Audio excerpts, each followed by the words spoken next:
Bismillahirrahmanirrahim. Assalamu alaikum. Welcome to the 8th lecture of Management Accounting.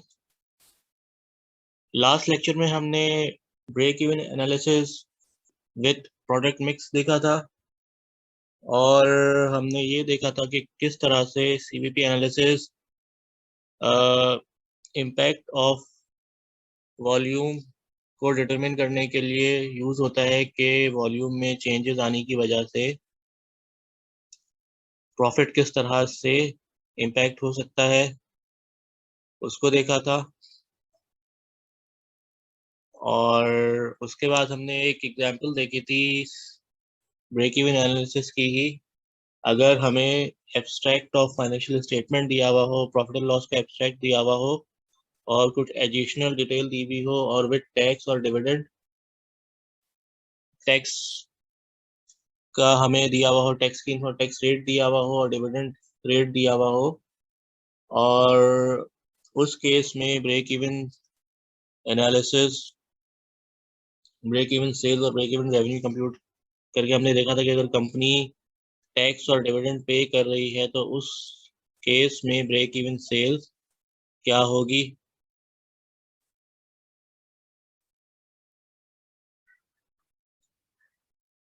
आज हम further examples देखते हैं।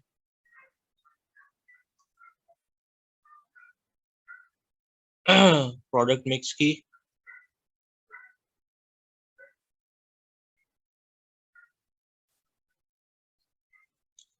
और हम देखते हैं कि किस तरह से चेंज इन वॉल्यूम जो है वो प्रॉफिट को इम्पैक्ट करता है। चेंज इन वॉल्यूम और चेंज इन प्राइस प्रॉफिट को इम्पैक्ट करता है। एक एग्जांपल दी हुई है कि मुश्क कंपनी है, वो फ्रेग्रेंसेस बनाती है और सेल करती है। 3 तरह के फ्रेग्रेंसेस में वो डील कर रही है और उनकी सेलिंग प्राइस और कंट्रीब्यूशन मार्जिन दिया हुआ है। फिर सवाल में भी बताया है कि 20x4 में जो कंपनी का सेल्स रेवेन्यू था वो 15,600 मिलियन था और सेल्स वॉल्यूम का जो रेशो था इन तीनों फ्रेग्रेंसेस का वो 2:3:5 था। फिर 20x5 के कुछ एस्टिमेट्स दे दिए कि 20x5 में एवरेज सेल्स प्राइस और वेरिएबल कॉस्ट जो है वो एक्सपेक्टेड इंक्रीज होगी बाय 14% और बाय 8%, यानी कि सेल्स प्राइस जो है वो 14% से इंक्रीज होगी और वेरिएबल कॉस्ट जो है वो 8% से इंक्रीज होगी 20x5 में। सेकेंड एडिशनल इन्फॉर्मेशन कह रहा है कि नॉर्मल मार्केट ग्रोथ जो होगी वो 5% होगी पर एनम, यानी विदाउट एनी एफर्ट, विदाउट, बगैर कुछ किए, सिर्फ इन्फ्लेशन और मार्केट सिचुएशंस की वजह से जो इंक्रीज आएगा, इन्फ्लेशन की वजह से जो इंक्रीज आएगा, ग्रोथ होगी, उसका रेट जो है नॉर्मल मार्केट ग्रोथ रेट। उसके बाद कह रहा है कि कंपनी जो है वो एक प्रमोशनल कैंपेन स्टार्ट करने का सोच रही है जिसकी कॉस्ट कंपनी को 250 मिलियन पड़ेगी एडवर्टाइजमेंट में, और उस कॉस्ट को इंकर करने के नतीजे में सेल्स वॉल्यूम में एक्सपेक्टेड इंक्रीज होगा 15%, 12% और 10% रिस्पेक्टिवली। मीन्स ए में 15% का इंक्रीज आएगा, बी में 12% का इंक्रीज आएगा, सी में 10% का इंक्रीज आएगा रिस्पेक्टिवली। आगे सवाल कह रहा है कि कंट्रीब्यूशन मार्जिन कंप्यूट करो 2000x5 का और impact of promotional campaign on profit compute करो इन 20x5। ठीक है, इन 20x5। ठीक है। अच्छा जी, सबसे पहले तो पहली रिक्वायरमेंट है कंट्रीब्यूशन मार्जिन कंप्यूट करो 20x5 का। 20x5 का कंट्रीब्यूशन मार्जिन दिया हुआ है 5,000, 3,000, 2,000। सेलिंग प्राइस दी हुई है। अच्छा, अब हमें ये तो पता है कि कंट्रीब्यूशन का फॉर्मूला है selling minus variable sales price minus variable sales minus variable cost is equals to contribution. हमें सेल्स दी हुई हो, हमें वेरिएबल कॉस्ट दी हुई हो, हम कंट्रीब्यूशन निकाल सकते हैं। इसी तरह अगर हमें सेल्स दी हुई हो और कंट्रीब्यूशन दिया हुआ हो तो हम वेरिएबल कॉस्ट निकाल सकते हैं। हमें वेरिएबल कॉस्ट दी हुई हो और कंट्रीब्यूशन दिया हुआ हो तो हम सेल्स प्राइस निकाल सकते हैं। यहाँ पर हमें क्या दिया हुआ है, हमें सेल्स प्राइस दी हुई है, हमें कंट्रीब्यूशन दिया हुआ है। हमें सेल्स प्राइस और कंट्रीब्यूशन दिया हुआ हो तो हम वेरिएबल कॉस्ट निकाल सकते हैं। वेरिएबल कॉस्ट को इस तरफ ले आए, कंट्रीब्यूशन को इस तरफ ले आए, सेल्स में से कंट्रीब्यूशन माइनस कर दें तो हमारे पास वेरिएबल कॉस्ट आ जाएगी। ठीक है, तो इस सूरत में वेरिएबल कॉस्ट क्या होगी तीनों की at existing condition. 10,000 sales price है, कंट्रीब्यूशन 5,000 है, 10 में से 5 निकाला, 5,000 हमारी वेरिएबल कॉस्ट हो जाएगी। ए की 8,000 सेलिंग प्राइस है, 3,000 कंट्रीब्यूशन है, 5,000 वेरिएबल कॉस्ट पर यूनिट हो जाएगी। बी की 5,000 सेलिंग प्राइस है, 2,000 हमारा कंट्रीब्यूशन मार्जिन है, तो 3,000 हमारी हो जाएगी सेलिंग वेरिएबल कॉस्ट हो जाएगी सी की। हमने वेरिएबल कॉस्ट निकाल ली इन तीनों की। अब इन तीनों पर ये कह रहा है कंट्रीब्यूशन मार्जिन कंप्यूट करो 20x5 का। ठीक है, तो 20x5 के बारे में क्या कहा है कि 20x5 में एवरेज सेलिंग प्राइस में 14% का इंक्रीज आएगा, वेरिएबल कॉस्ट में 8% का इंक्रीज आएगा। ठीक है, सेलिंग प्राइस हमें यहाँ दी हुई है, इसमें हम 14% का इंक्रीज कर ले 20x5 के लिए। ये डाटा 20x4 का दिया हुआ है। 20x5 के लिए सेलिंग प्राइस में इसमें 14% का इंक्रीज कर ले, तो 10,000 में 14% इंक्रीज करेंगे, 10 को 1.14 से मल्टीप्लाई करेंगे, 14% का इंक्रीज कर देंगे तो हमारे पास आ जाएगा 11,400। 8,000 को 1.14 से मल्टीप्लाई करेंगे, 8,000 में 14% का इंक्रीज करेंगे, 9,120 आ जाएगा। 5,000 में हम 14% का इंक्रीज करेंगे, 5,000 को 1.14 से मल्टीप्लाई करेंगे तो 5,700 हो जाएगा। ये हमारी 20x5 की ये हमारी 20x5 की सेलिंग प्राइस हो गई। 14% का इंक्रीज निकाल कर हमने सेलिंग प्राइस कंप्यूट कर ली। हमने वेरिएबल कॉस्ट यहाँ पे निकाली 20x5 की 20x4 की, इसमें 8% का इंक्रीज कर देंगे तो हमारे पास 20x5 की वेरिएबल कॉस्ट आ जाएगी। 5,000 में 8% का इंक्रीज करेंगे, 5 को 1.08 से मल्टीप्लाई करेंगे, 5,000 को 1.08 से मल्टीप्लाई करेंगे, हमारे पास 5,400 आ जाएगा। देन अगेन बी की भी 5,000 है, बी का भी 5,400 आ जाएगा। सी की वेरिएबल कॉस्ट 3,000 कंप्यूट की हमने, इसमें 8% का इंक्रीज करेंगे, इसको 1.08 से मल्टीप्लाई करेंगे तो 3,240 आ जाएगा। हमारे पास सेलिंग प्राइस आ गई, हमारे पास वेरिएबल कॉस्ट आ गई। सेलिंग प्राइस में से वेरिएबल कॉस्ट लेस करके कंट्रीब्यूशन मार्जिन निकाल लेंगे। ये हमारे पास कंट्रीब्यूशन मार्जिन आ गया 20x5 का। ये हमारे पास कंट्रीब्यूशन मार्जिन आ गया 20x5 का। यहाँ पर पार्ट ए का सोल्यूशन कंप्लीट। जनाब कुछ भी नहीं था, it was a piece of cake. सिर्फ टेक्निकली सोचना था क्या करना है। ठीक है, ये हमारा पार्ट ए हो गया। पार्ट बी कह रहा है कि कंप्यूट करो इम्पैक्ट ऑफ प्रमोशनल कैंपेन को, यानी कि प्रमोशनल कैंपेन का इम्पैक्ट देखो कंपनी के प्रॉफिट पे कि क्या हो रहा है। अच्छा जी, इसका इम्पैक्ट देखने के लिए हमारे पास कंपैरिजन के लिए कोई इंफॉर्मेशन चाहिए। ठीक है, कंपैरिजन के लिए हमारे पास क्या है, कंपैरिजन के लिए हमारे पास यहाँ पर 5% का नॉर्मल ग्रोथ रेट है। अगर प्रमोशनल कैंपेन ना हो तो विदाउट डूइंग एनीथिंग 5% का नॉर्मल ग्रोथ रेट हो रहा है।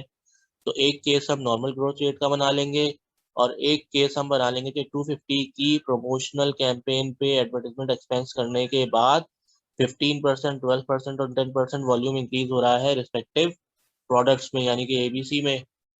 एक केस हम इसका बना लेंगे और इन दोनों केसेस को कंपेयर करके हम इम्पैक्ट निकाल लेंगे प्रमोशनल कैंपेन का प्रॉफिट पर। ठीक है, तो हम पहले तो ले लेते हैं 5% ग्रोथ रेट का केस और इस पे कंपनी का कंट्रीब्यूशन कंप्यूट कर लेते हैं।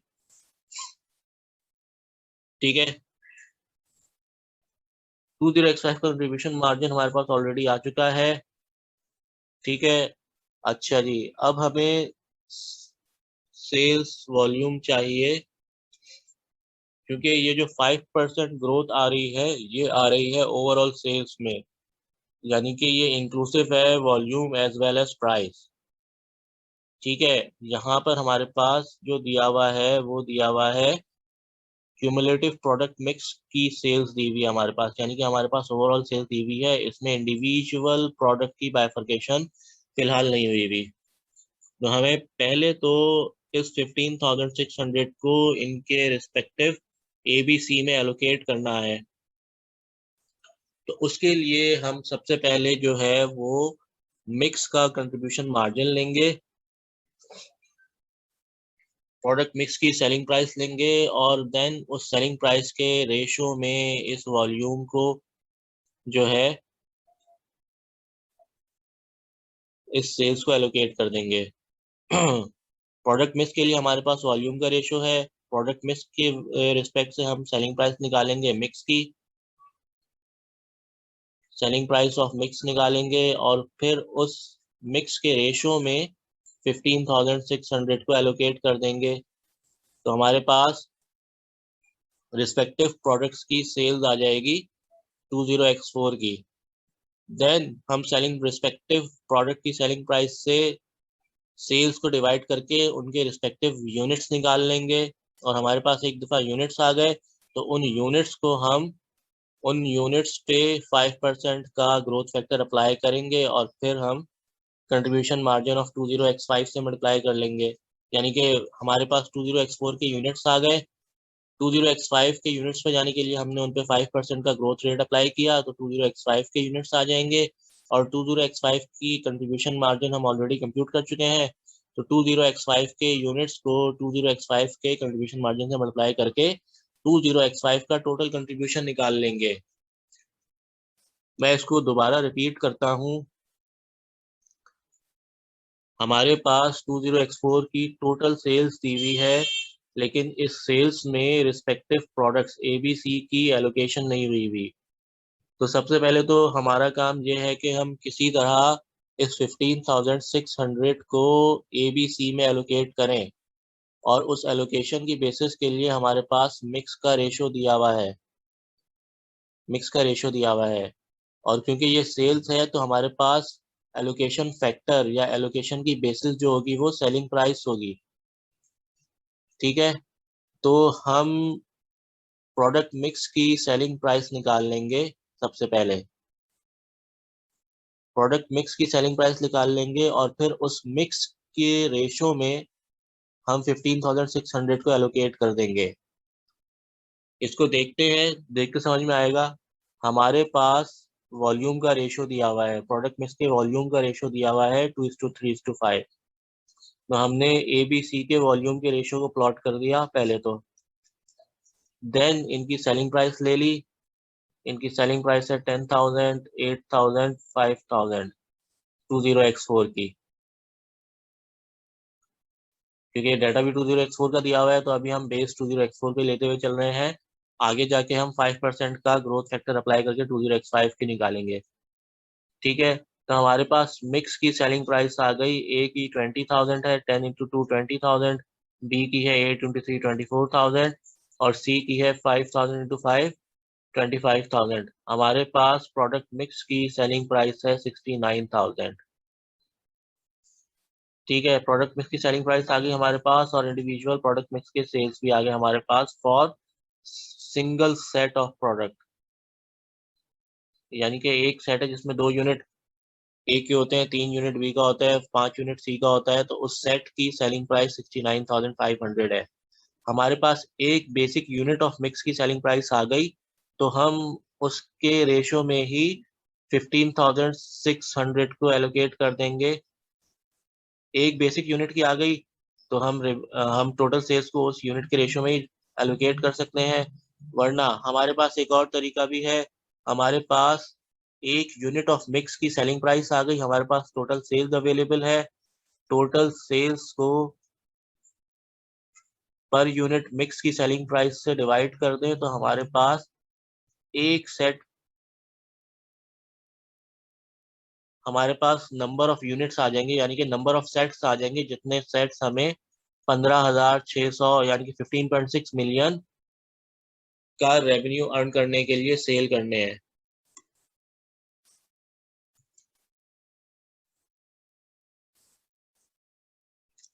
तो जनाब 15,600 को 69,000 से डिवाइड करें।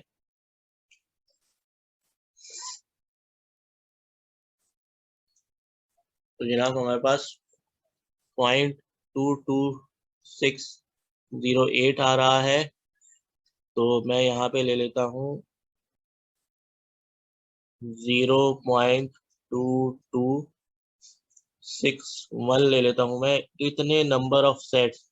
और क्योंकि रुपीस इन मिलियंस है तो इतने मिलियन सेट यानी कि 0.2 मिलियन सेट्स मैं प्रोड्यूस करूंगा, सेल करूंगा, तो मुझे 15.6 मिलियन का रेवेन्यू अर्न होगा। ठीक है। अब हर सेट में ए के कितने यूनिट हैं?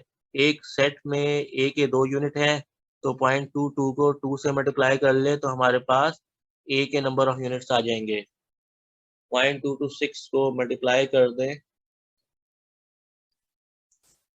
2 से, 0.2261 को मल्टीप्लाई कर दें 2 से, तो हमारे पास ए के नंबर ऑफ यूनिट्स आ जाएंगे। ए के नंबर ऑफ यूनिट्स आ गए हैं मेरे पास 0.4522। ठीक है। इसी तरह बी के बी के नंबर ऑफ यूनिट्स कंप्यूट करने के लिए, बी के एक सेट में 3 यूनिट्स होते हैं, इतने सेट प्रोड्यूस करने हैं, तो नंबर ऑफ सेट्स को नंबर ऑफ यूनिट्स से मल्टीप्लाई करके तो मेरे पास बी के यूनिट्स आ जाएंगे। इसको मैं 3 से मल्टीप्लाई कर दूंगा तो मेरे पास बी के यूनिट्स आएंगे 0.6783। बी के यूनिट्स आ गए। इसी तरह मैं नंबर ऑफ सेट्स को सी के नंबर ऑफ यूनिट से मल्टीप्लाई कर लूंगा इन वन सेट, तो मेरे पास total number of units of C आ जाएंगे। इसको मैं 5 से मल्टीप्लाई कर देता हूँ तो मेरे पास 1.1305 1.1304 आ रहा है। यहाँ पे राउंड ऑफ होकर 5 हो रहा है। राउंडिंग ऑफ की वजह से मैं इसको यही कंसिडर करता हूँ 1.1304। मेरे पास सी के नंबर ऑफ यूनिट्स आ जाएंगे इन वन सेट, इन टोटल। ठीक है, वन सेट नहीं है, टोटल है। वन सेट गलती से बोल दिया था मैंने। ठीक है। मुझे ए के इतनी यूनिट सेल करने हैं, बी के इतनी यूनिट सेल करने हैं, सी के इतनी यूनिट सेल करने हैं, तो मुझे 15,600 का रेवेन्यू होगा। और इन यूनिट्स को इनके रिस्पेक्टिव सेलिंग प्राइस से मैं मल्टीप्लाई कर दूं तो मेरे पास रिस्पेक्टिव सेल्स अमाउंट आ जाएगी इन तीनों प्रोडक्ट्स की। 0.4522 को मैं 10,000 से मल्टीप्लाई कर दूंगा तो मेरे पास सेल्स आ जाएगी ए की। 0.6783 को मैं 8,000 से मल्टीप्लाई कर दूंगा तो मेरे पास सेल्स आ जाएगी बी की। 1.1304 को मैं 5,000 से मल्टीप्लाई कर दूंगा तो मेरे पास सेल्स आ जाएगी प्रोडक्ट सी की। यहाँ तक मेरे पास ये तमाम चीज़ें आ गई। मेरे पास एग्जिस्टिंग कंडीशन में यानी कि 20x4 में मेरे पास नंबर ऑफ यूनिट्स आ गए रिस्पेक्टिव प्रोडक्ट्स के। अब मैं इन नंबर ऑफ यूनिट्स पे 5% का इंक्रीजिंग फैक्टर लगाऊंगा तो मेरे पास 20x5 की नंबर ऑफ यूनिट्स आ जाएंगे। 20x5 के नंबर ऑफ यूनिट्स आ जाएंगे। 0.4522 को मैं 1.05 से मल्टीप्लाई करूंगा तो मेरे पास 0.4748 आ जाएगा। 20x5 के यूनिट्स आ जाएंगे। 0.6783 को मैं 1.05 से मल्टीप्लाई करूंगा तो मेरे पास 0.7122 नंबर ऑफ यूनिट्स आ जाएंगे बी के फॉर 20x5। 1.1304 को मैं 1.05 से मल्टीप्लाई करूंगा तो मेरे पास 1.1870 आ जाएगा। सी के नंबर ऑफ यूनिट्स आ जाएंगे 20x5 के लिए। मेरे पास नंबर ऑफ यूनिट्स आ गए, रिवाइज्ड नंबर ऑफ यूनिट्स आ गए रिस्पेक्टिव प्रोडक्ट्स के। रिस्पेक्टिव प्रोडक्ट्स का कंट्रीब्यूशन मार्जिन में ऑलरेडी रिक्वायरमेंट ए में कंप्यूट कर चुका हूँ। रिक्वायरमेंट ए से मैं इनका रिस्पेक्टिव कंट्रीब्यूशन मार्जिन उठा के यहाँ पे ले आऊंगा तो मेरे पास टोटल कंट्रीब्यूशन आ जाएगा रिस्पेक्टिव प्रोडक्ट्स का 20x5 के लिए। ठीक है। यानी कि एक कंडीशन में फॉर ग्रोथ फैक्टर ऑफ 5% मैंने कंट्रीब्यूशन कंप्यूट कर लिया, टोटल कंट्रीब्यूशन कंप्यूट कर लिया। ये सवाल टेक्निकल है, थोड़ा सा कॉम्प्लेक्स भी है लेकिन इंटरेस्टिंग है। सिंपली अगर आप एनालिटिकली थिंकिंग करें, एनालिटिकली सोचे चीज़ों को, तो आप बहुत आसानी से कर सकते हैं।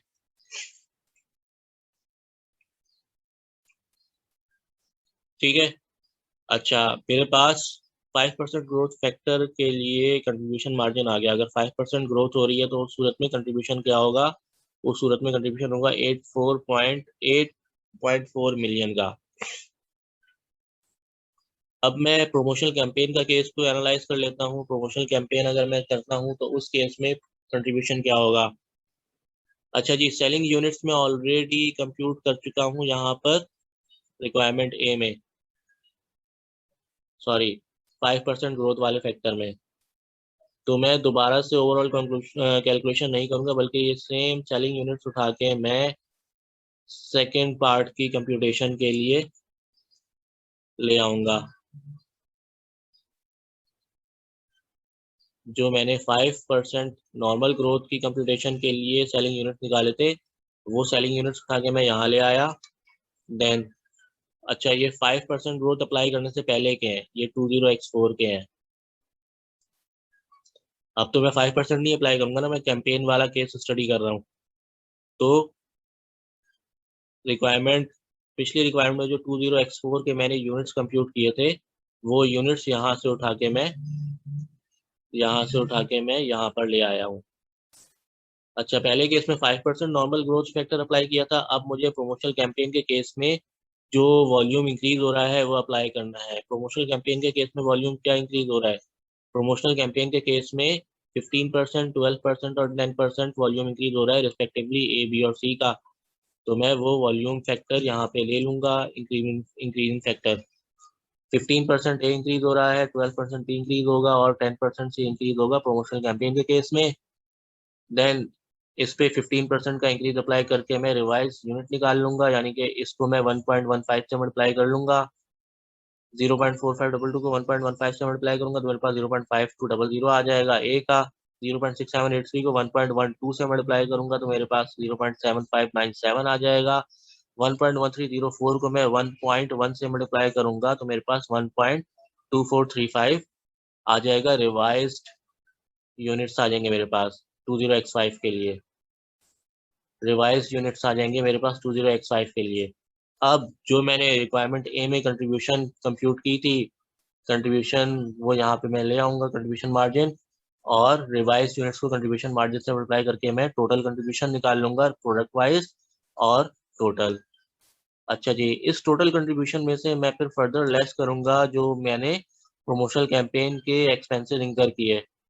उसको लेस करने के बाद मेरे पास नेट कंट्रीब्यूशन आ जाएगा 8.755 मिलियन का, अगर मैं प्रमोशनल कैंपेन करता हूं तो। ठीक है। आई होप मैं बहुत ज़्यादा तेज नहीं चला हूँ और क्लियर हूँ अपनी एक्सप्लेनेशन में। इवन देन अगर आपको कुछ भी कंफ्यूजन हो रही है तो आप पूछ लीजिएगा। ये नॉर्मल क्वेश्चन से थोड़ा डिफिकल्ट लेवल के क्वेश्चन हैं और थोड़े टेक्निकल हैं। आई होप आप लोगों को आसान लग रहे होंगे जिस तरह मैं समझा रहा हूँ। आई होप आसान लग रहे होंगे। अगर कुछ मुश्किल है, कोई आपको लग रहा है कि कहीं कंफ्यूजन हो रही है आपको, तो काइंडली आप पूछ लीजिएगा। और सिंपली ये वो केसेस हैं जो थोड़े से ट्विस्टेड हैं। इनमें नॉर्मल सिंपली डाटा पुट करके चीज़ें नहीं आ रही होती, बल्कि आप एक फॉर्मेट में डालें, उसको थोड़ा सा एनालिटिकली थिंक करके आपने उस फॉर्मेट में डालना होता है। कॉम्प्लेक्स नहीं होते, सिंपली आपको टेक्निकली सवाल को इवेलुएट करना होता है कि किस तरह क्या इन्फॉर्मेशन कहाँ फिट हो रही है।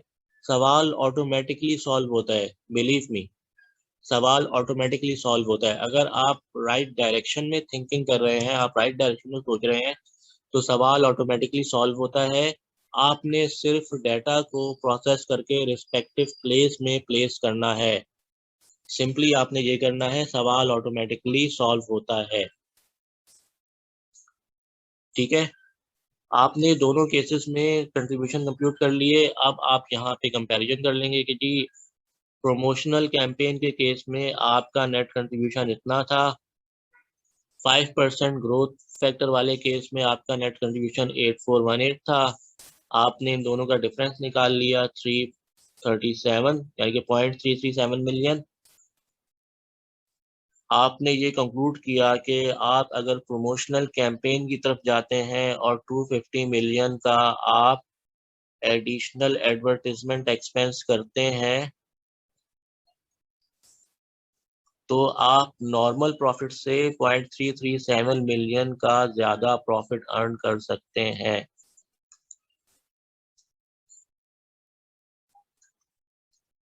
ठीक है, ये एक अच्छा सवाल था, डिफिकल्टी लेवल के हिसाब से थोड़ा सा ट्विस्टेड था।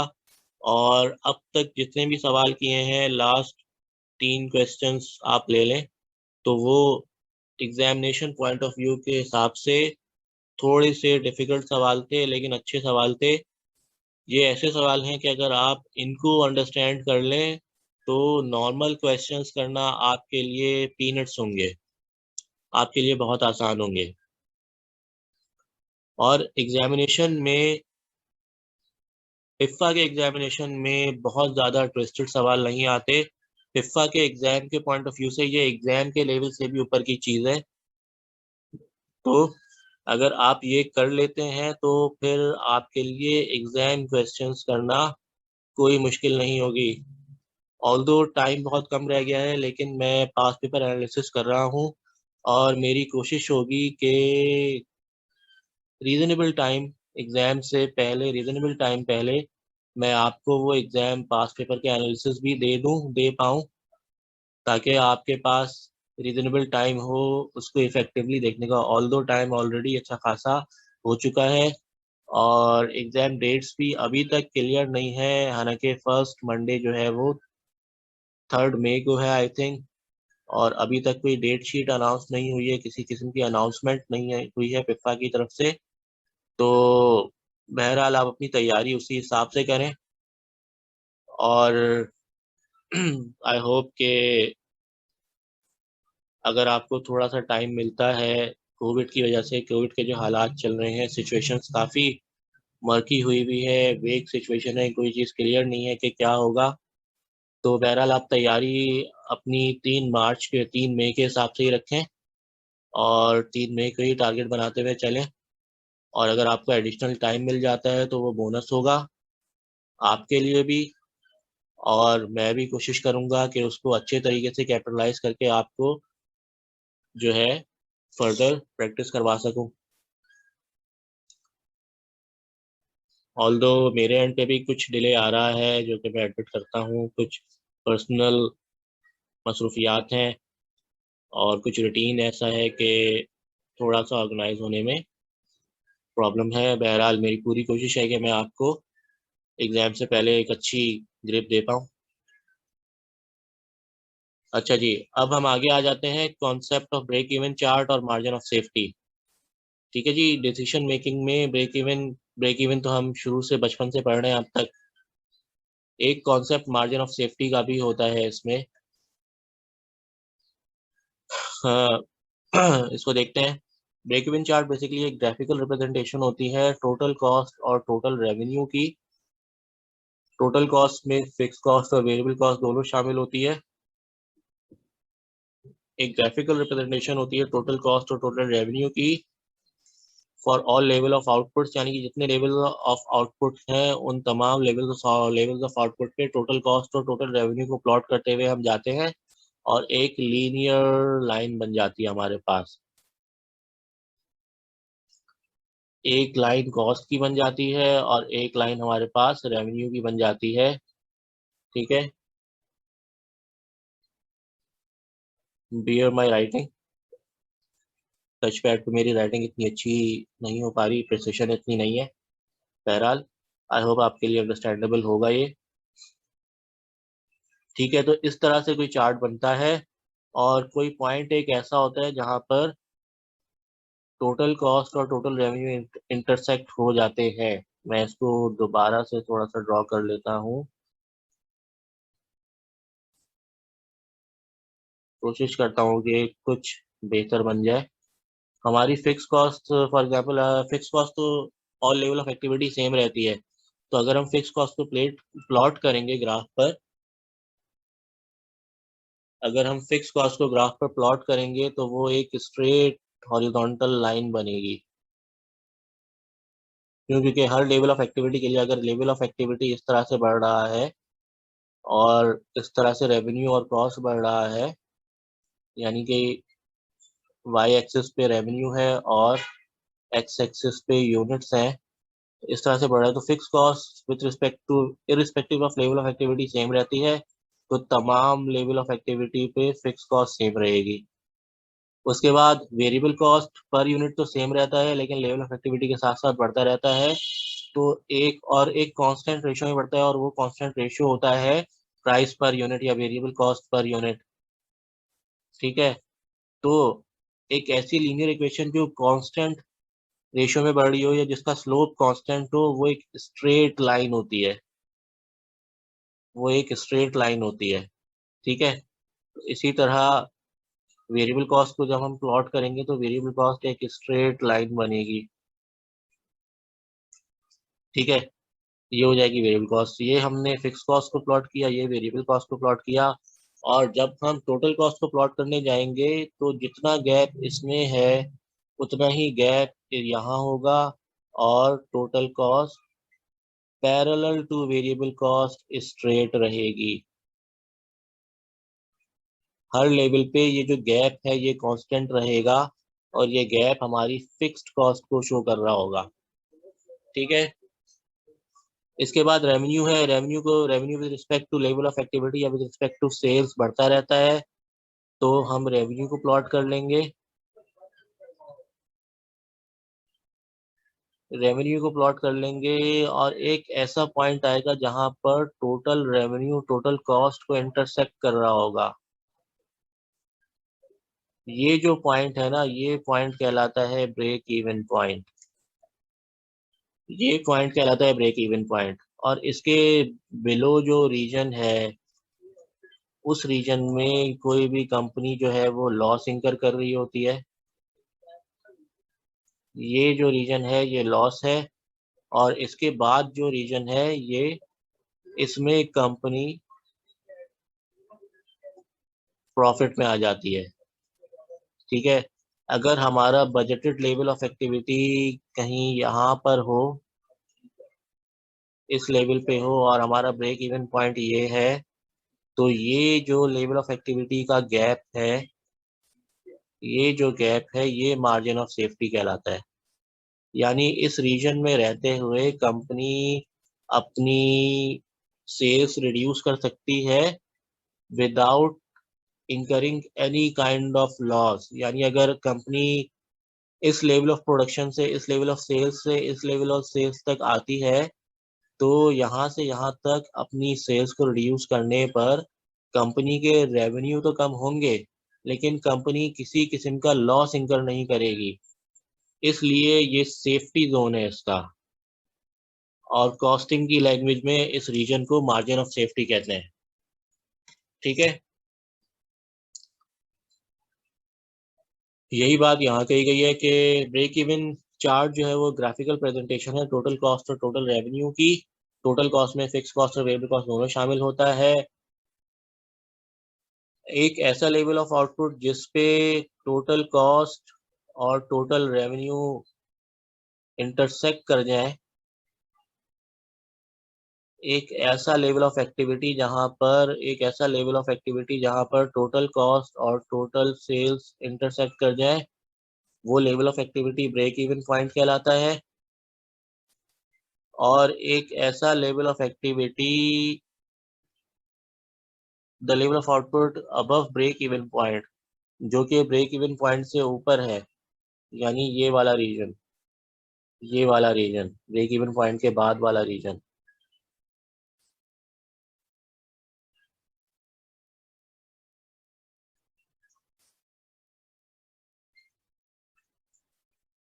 ये वाला रीजन ये वाला रीजन ऐसा लेवल ऑफ एक्टिविटी जो break even level of activity से ऊपर है, break even level of activity से ऊपर है, वो प्रॉफिट को रिप्रेजेंट करता है,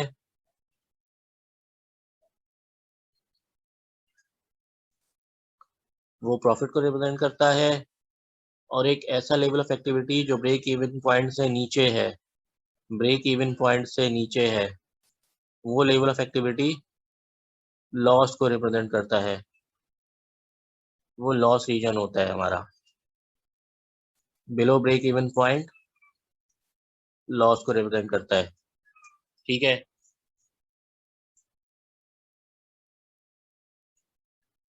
अगर हमारी बजटेड सेल एस्टिमेटेड है, एस्टिमेटेड बजट सेल जो है वो ब्रेक इवन पॉइंट से ज़्यादा है, ब्रेक इवन सेल से ज़्यादा है, तो जो ब्रेक इवन सेल्स में और बजटेड सेल्स में गैप है, वो गैप हमारा मार्जिन ऑफ सेफ्टी कहलाता है, वो गैप हमारा मार्जिन ऑफ सेफ्टी कहलाता है। हम इसको इस तरह भी रिप्रेजेंट कर सकते हैं कि margin of safety gap difference है between budgeted sales and break even sales, यानी वही बात, जो गैप है बजटेड सेल और ब्रेक इवन सेल में, जो गैप है वो गैप हमारा मार्जिन ऑफ सेफ्टी है।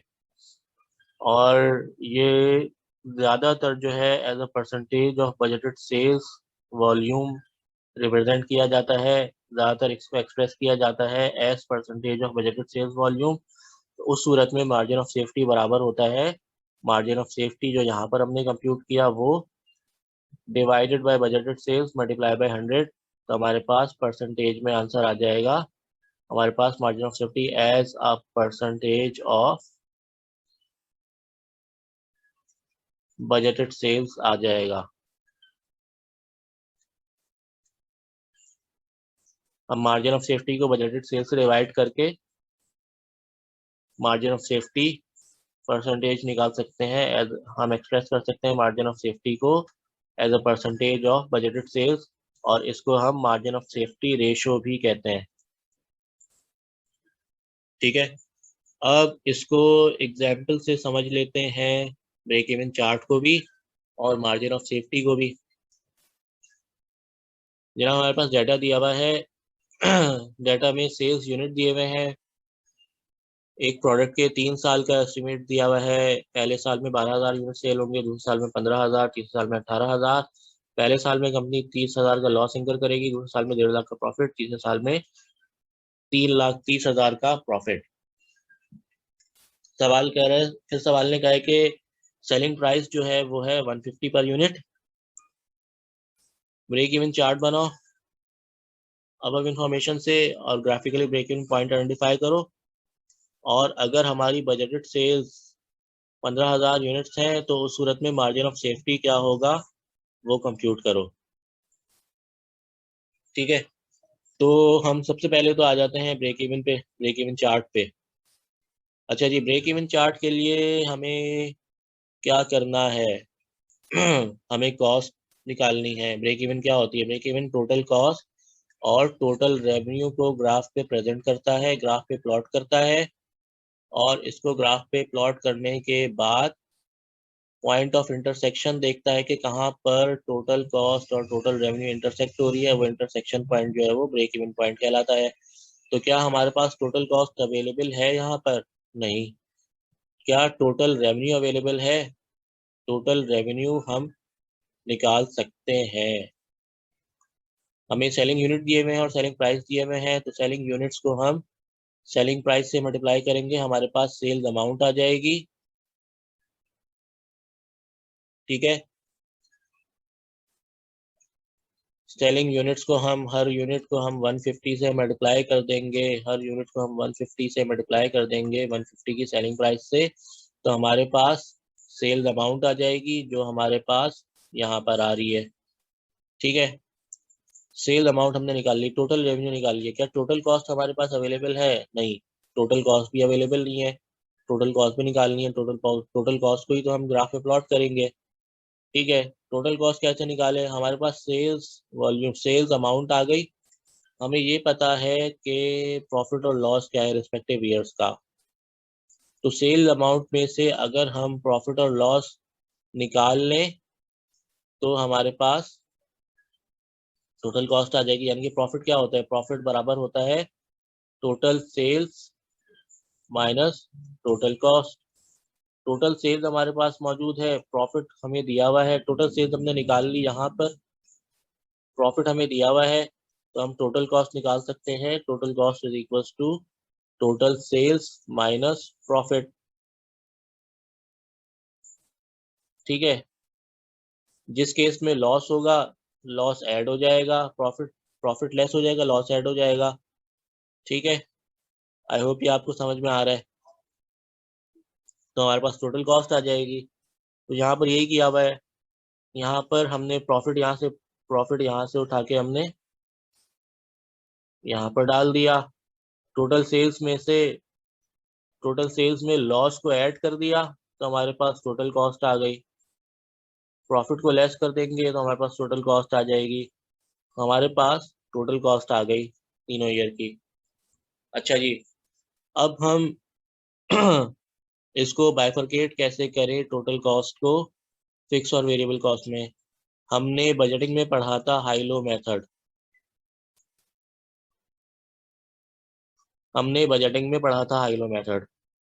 ठीक है, हमारे पास अगर डिफरेंट लेवल ऑफ एक्टिविटी दिया हुआ हो और हमें बाइफरकेशन करनी हो तो छूटते ही हमारा ध्यान जाना चाहिए हाई लो मेथड पे। ठीक है, चाहे सवाल में मेंशन किया हो ना किया हो। ठीक है, हमने बजटिंग में हाई लो मेथड पढ़ा था। हाई लो मेथड देखते हैं, लेवल ऑफ एक्टिविटीज क्या है। लो लेवल ऑफ एक्टिविटी 12,000 यूनिट्स हमारे पास लो लेवल ऑफ एक्टिविटी है, 18,000 यूनिट्स हमारे पास हाई लेवल ऑफ एक्टिविटी है। ठीक है, और टोटल कॉस्ट इन पे ये है रिस्पेक्टिवली। ठीक है, और प्रॉफिट दिया हुआ है हमारे पास यहाँ पर। अच्छा, हमारे पास दो तरीके हैं, हम यूनिट्स रखें यहाँ पर, लो लेवल ऑफ एक्टिविटी के यूनिट्स रखें और इनकी टोटल कॉस्ट रखें और per unit variable cost compute कर लें। ठीक है, और दूसरा तरीका ये है कि हमने डिसीजन मेकिंग में ही पढ़ा है कि अगर सेल्स को पीवी रेशो से डिवाइड कर दें तो हमारे पास ब्रेक इवन सेल्स आ जाती है।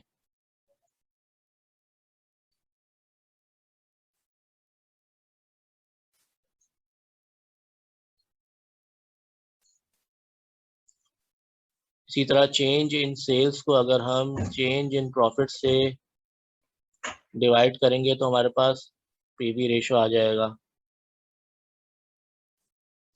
और अगर हमारे पास पीवी रेशो आ जाए तो हम वेरिएबल कॉस्ट, इसके अपोजिट को लेके वेरिएबल कॉस्ट कंप्यूट कर सकते हैं।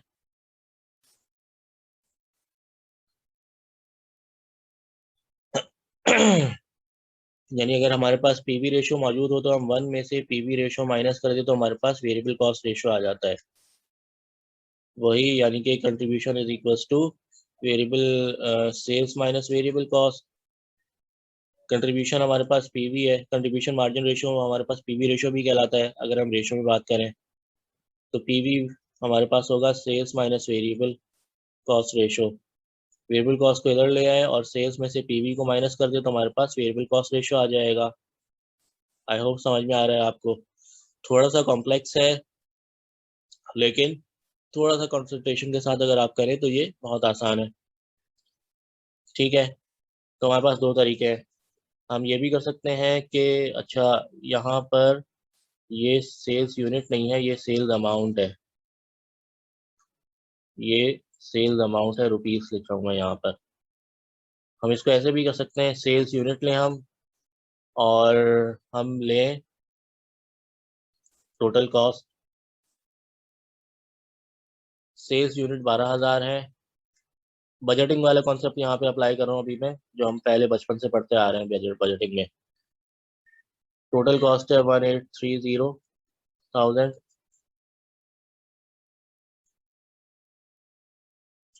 18,000 unit high level of activity का, और इस पर टोटल कॉस्ट है 2370,000। हम टोटल कॉस्ट का डिफरेंस ले लेते हैं, हम यूनिट्स का डिफरेंस ले लेते हैं। यूनिट्स का डिफरेंस है 6,000 यूनिट्स और टोटल कॉस्ट का डिफरेंस हमारे पास आएगा 2370,000 माइनस 1830,000, तो हमारे पास कॉस्ट का डिफरेंस आएगा 540,000। तो हमारे पास वेरिएबल कॉस्ट पर यूनिट आ जाएगी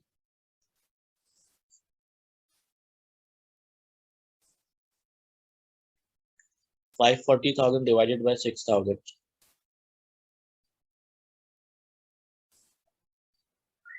वेरिएबल कॉस्ट पर यूनिट हमारे पास आ जाएगी 90।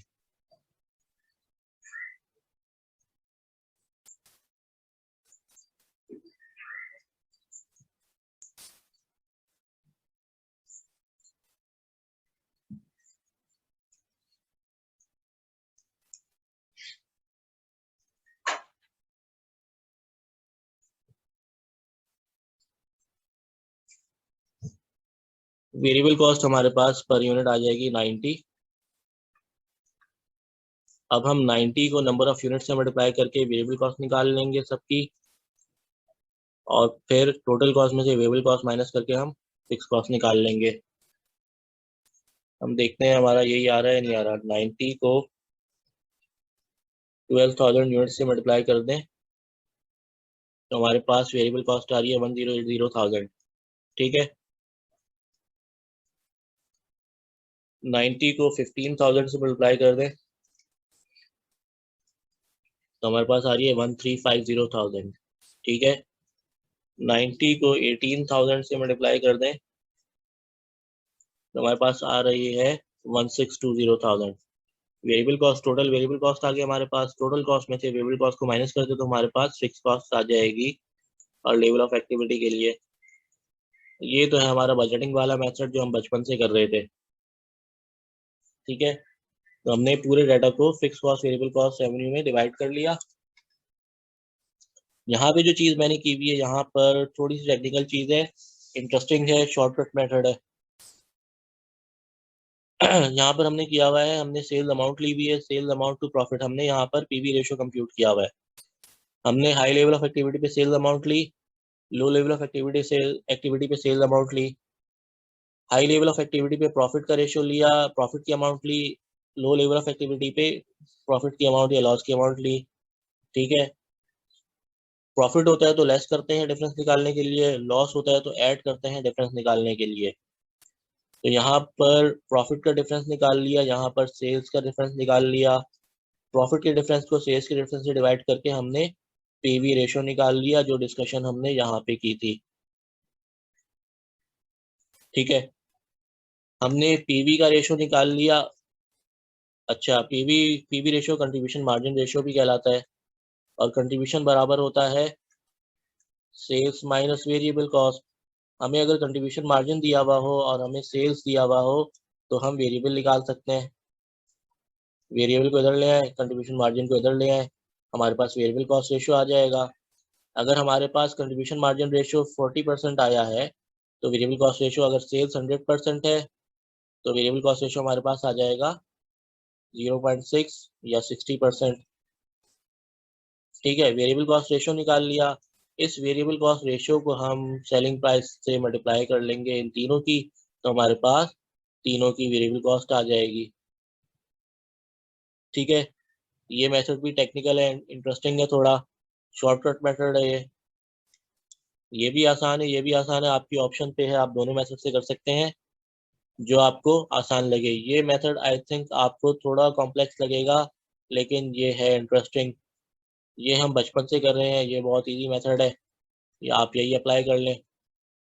आप चेंज इन यूनिट्स और चेंज इन टोटल कॉस्ट निकाल के वेरिएबल कॉस्ट पर यूनिट निकाल लें, और देन उसकी बेस पे आप वेरिएबल कॉस्ट को प्लॉट कर दें। जो डिफरेंस होगा वो टोटल फिक्स कॉस्ट का ही होगा, टोटल कॉस्ट में से वेरिएबल कॉस्ट निकाल लेंगे, जो डिफरेंस होगा वो फिक्स कॉस्ट का होगा। अब आप इस फिक्स कॉस्ट, इस वेरिएबल कॉस्ट, इस टोटल कॉस्ट और इस रेवेन्यू को ग्राफ पे प्लॉट कर देंगे तो आपके पास ब्रेक इवन चार्ट आ जाएगा। फिक्स कॉस्ट आपके पास 750,000 थी, फिक्स कॉस्ट का ग्राफ आप देखें, हर लेवल ऑफ एक्टिविटी पे सेम रह रहा है, एक लीनियर हॉरिजॉन्टल लाइन है। ठीक है, वेरिएबल कॉस्ट पर यूनिट आपके पास 90 आई है। वेरिएबल कॉस्ट पर यूनिट तो कांस्टेंट रहती है, लेकिन with respect to level of activity increase हो रही होती है और एक स्ट्रेट लाइन बनती है। तो वेरिएबल कॉस्ट पर यूनिट आप देखें 12,000 पे ये थी, 18,000 पे ये हो गई, और 12,000 15,000 पे ये हो गई, और 18,000 पे ये हो गई।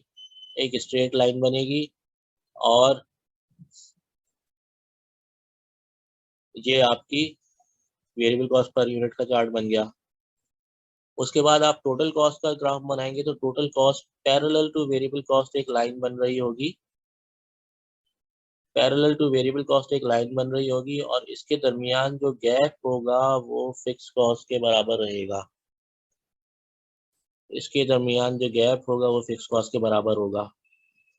ठीक है। उसके बाद आप टोटल रेवेन्यू प्लॉट कर देंगे। टोटल रेवेन्यू आपका जो भी है डिफरेंट लेवल ऑफ एक्टिविटी वो प्लॉट कर देंगे आप।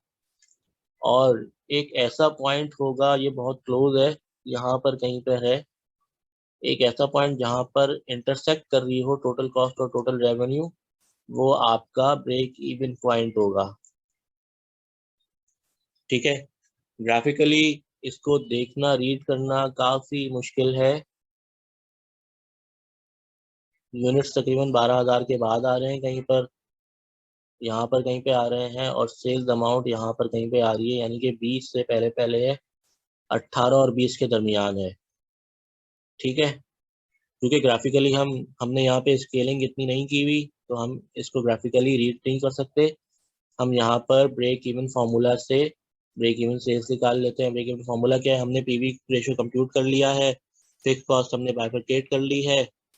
फिक्स कॉस्ट को पीवी रेशो से डिवाइड कर दें, क्योंकि टारगेट कंट्रीब्यूशन फिक्स कॉस्ट के बराबर ही होता है। ब्रेक इवन सेल्स पे प्रॉफिट अगर 0 हो जाए तो fix cost plus profit fix cost के बराबर ही होगा, कंट्रीब्यूशन फिक्स कॉस्ट के बराबर ही होगा। इसको पीवी रेशो से डिवाइड कर देंगे तो हमारे पास ब्रेक इवन सेल्स रेवेन्यू आ जाएगा।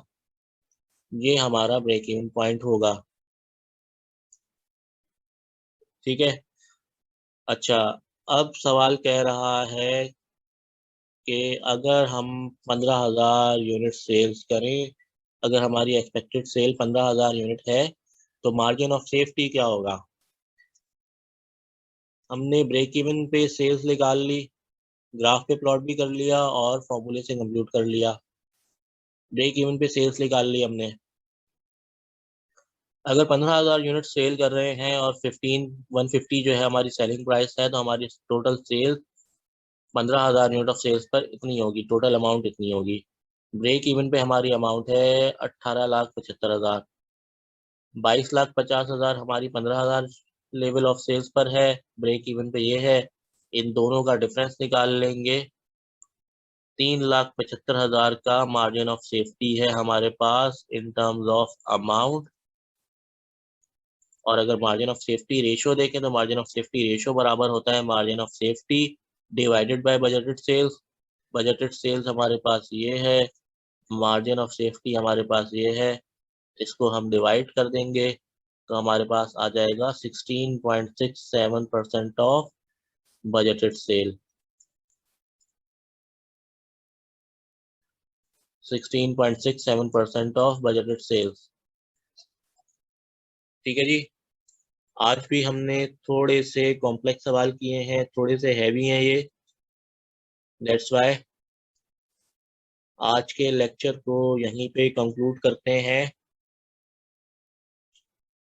नेक्स्ट लेक्चर में इंशाल्लाह कुछ मजीद कॉम्प्लेक्स सवालों के साथ आएंगे और टाइप्स ऑफ डिसीजन को देखेंगे नेक्स्ट लेक्चर में, और कुछ थोड़ा सा और सीवीपी एनालिसिस करेंगे और कोशिश करेंगे कि नेक्स्ट लेक्चर में हमारा ब्रेक इवन और सीवीपी एनालिसिस कंप्लीट हो जाए। Thank you for watching this lecture, thank you for your time. Allah Hafiz.